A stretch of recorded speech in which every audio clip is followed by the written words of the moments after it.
E já que estamos falando em tratamento, vamos falar também de um outro tratamento para uma outra doença que infelizmente incomoda muita gente e pior, muitas pessoas têm preconceito, que é o vitiligo.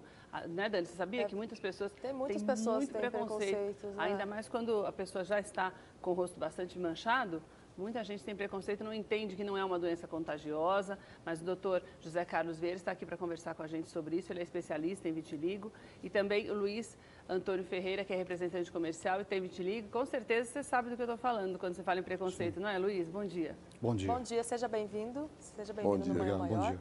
Mas pelo que eu estou vendo, né, José, o Luiz já está bem melhor já, né? Porque geralmente eu pensava assim que era branco. É, na verdade, branco. Só que no caso já do Luiz, já está em tratamento, em fase de tratamento, por isso que já está tá melhor, assim, com a coloração aqui, porque está mais vermelho, assim, né? Não sei se o pessoal de casa consegue enxergar, eu vejo uma região aqui perto do nariz, mais clara, né, na testa, um pouquinho mais claro, meio rosadinho, né? Perfeitamente. O Luiz, ele já está em tratamento, é um paciente em tratamento já há algum tempo, com o medicamento, e isso faz com que a pigmentação volte. Então, as áreas que eram manchas brancas, elas já estão rosadas, que é o sinal de repigmentação. Ou seja, o vitiligo, graças a Deus, está indo embora. O Luiz vai ficar livre dele dentro em breve. Então, né? E o vitiligo é uma doença contagiosa ou não? É alguma doença? O que é isso? O que acontece? Não, o vitiligo é uma descromia da pele, não é contagiosa, não tem nenhum risco de se cumprimentar alguém com vitiligo, de abraçar, Porque tem aquelas de beijar. manchinhas brancas que é tipo, fala pano branco, mais conhecido como pano branco, né? Que aquilo é como se fosse uma micose, aquilo... Exatamente. Isso a pessoa pode pegar, exatamente. né? Mas o vitiligo não. O vitiligo não tem qualquer risco de contágio. Ele é uma doença que não incomoda, vamos dizer, o paciente, porque não dói, não arde, não descama a pele, nada, mas incomoda no fator, principalmente, eu digo, do emocional. E como vocês citaram aqui, o preconceito, ele atinge muito os portadores de vitiligo, até pela falta de esclarecimento de que não é uma doença contagiosa, não é uma doença que pode ter qualquer tipo, a gente pode ter qualquer tipo de contato com pessoa com vitiligo que não vai pegar. Crianças em escola, inclusive, sofrem muito na idade escolar, às vezes por discriminação dos colegas, né? Porque são isoladas porque têm o vitiligo. Agora, Luiz, no seu caso, a doença apareceu já com você um pouco mais velho, porque normalmente aparece em idade escolar, né, doutor? E no seu caso apareceu, você tinha 54 anos. Isso te assustou um pouco? No início, sim, porque a gente não tinha ideia do que era surgir com uma pequena mancha na testa após um período de exposição ao sol. Era final de ano e até que os médicos chegassem a um diagnóstico do vitiligo, acho que decorreram perto de 3 meses. E nesse período a mancha foi aumentando. E a gente desconfiou no início que realmente podia ser vitiligo. E você é representante comercial? Na verdade, eu sou gerente de marketing. Então, você tem várias reuniões, conversa muito com as pessoas e a sua mancha surgiu exatamente no rosto. Você enfrentou esse preconceito que eu tinha dito no início? Olha, eu confesso que no início deu uma balançadinha, porque eu acho que quando nós temos uma mancha, acontece de termos uma descoloração no rosto, de início, para as pessoas que não sabem, que não conhecem, chama um pouco a atenção. Mas no meu caso eu superei isso em pouco tempo e também as pessoas que nos cercam, que trabalham ao redor, todas elas compreendem muito bem, então não teve muitos problemas com relação a esse tipo de coisa. O que eu achei curioso que aqui, o Luiz, pode mostrar só um pouquinho para a câmera, assim, atrás da cabeça dele, tem tá vendo aqui, ó, no cabelo? Tem também, Keila. E aí o cabelo, por conta da mancha.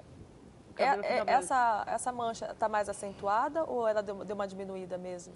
Ela ainda está acentuada, mas a tendência... Por isso que fica branco o cabelo, aí acaba ficando branco o cabelo. Porque a pigmentação do cabelo, dos pelos do corpo, ela também é produzida por melanina.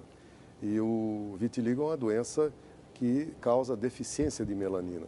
Então é comum a descoloração também do cabelo e dos pelos do corpo nos locais onde o vitiligo está atacando. E tem cura, né? Tem cura. A tendência, o Luiz aqui é uma prova disso, né? Que a melhora dele é vista, a gente pode notar a melhora dele com o medicamento, com o tratamento.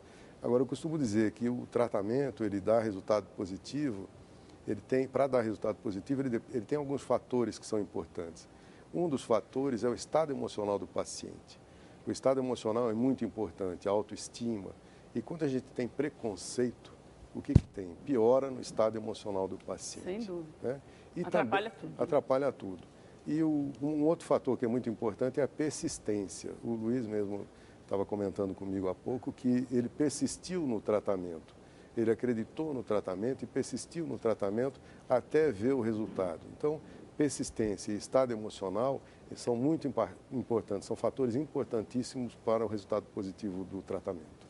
No caso do Luiz, como que surgiu isso? Porque geralmente acontece mesmo com as pessoas mais novas, doutor?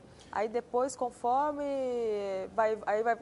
a criança vai crescendo, aí vai evoluindo se não tratar, porque assim, foi emocional? O que levou o Luiz ter vitiligo? Não existe uma idade determinada para a pessoa ser acometida de vitiligo. O vitiligo pode atingir pessoas de qualquer idade, em qualquer tempo. Existem algumas predisposições ao vitiligo e algumas questões que podem ser um gatilho que dispare a doença, né? Às vezes um trauma emocional, um ataque à pele, um trauma na pele e tal, pode desencadear o vitiligo naquele que já tem a predisposição ao vitiligo. Não existem muitos estudos que determinem a causa, se ela pode ser genética, congênita, pode ser uma autoimunidade, onde o organismo interpreta o melanócito, que é o produtor de melanina, como um inimigo e ataca o melanócito, mas não existe uma causa muito bem determinada. O que a gente sabe, o que nós sabemos, até porque na indústria que nós administramos, nós acompanhamos isso, né, muito de perto, temos as estatísticas, é que o estado emocional é um fator muito importante e é um dos fatores que pode desencadear o vitiligo. A idade não existe. Nós temos hoje crianças com 5 anos, com 8 anos, 10, 12 anos, pessoas mais velhas, né, de mais idade, também com vitiligo, ou seja, não há uma idade pré-determinada. Luiz, você se lembra de algum estresse emocional que você tenha passado no ano de 2008, que você acha que pode ter desencadeado a doença? Eu acho que o primeiro grande estresse é ser morador da cidade de São Paulo, né? Acho que a gente está submetido a uma carga de estresse muito grande vivendo nessa cidade. Mas eu acho que o estresse como todos dizem, a gente acaba lendo a respeito do vitiligo e tentando compreender a origem. Eu acho que é muito difícil a gente citar ou destacar um fato na vida que nós possamos dizer, esse foi o causador do vitiligo. Porque é uma série de fatores.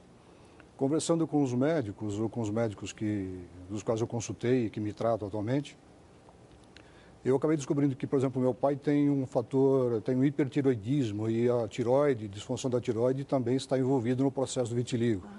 Eu tenho parente com alguns distúrbios do sistema de defesa, como, por exemplo, uma sobrinha tem diabetes tipo 1, então isso também pode ter um fundo que cause o vitiligo. E sem contar o fato de estresse, né? Também pode ser um estresse profissional, pode ser um estresse familiar, a perda de um parente. No meu caso, eu sinceramente não consegui detectar, ou pelo menos dizer, foi essa a causa do surgimento do meu vitiligo.